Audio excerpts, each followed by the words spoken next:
Caballo pasó por su cuenca minera, borracha y dinamitera, tiñendo de marrón la roja sangre de su puro corazón.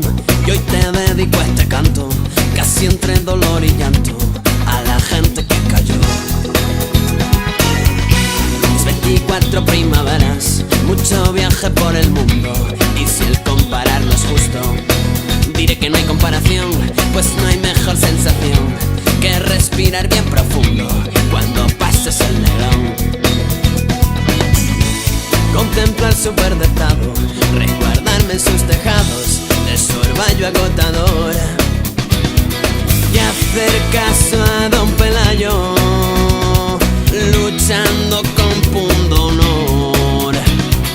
Pues mientras nos queden piedras, lo que nos sobra es valor.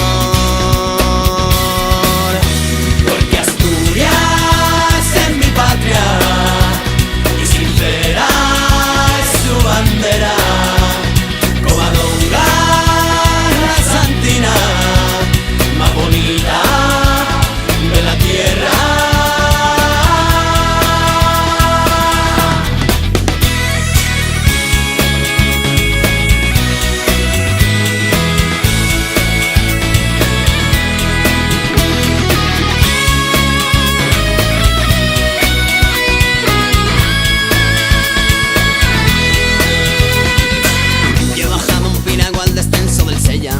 Donde encontré una botella y al abrir el tapón salió un mensaje escrito en negro carbón en el mapa de un tesoro.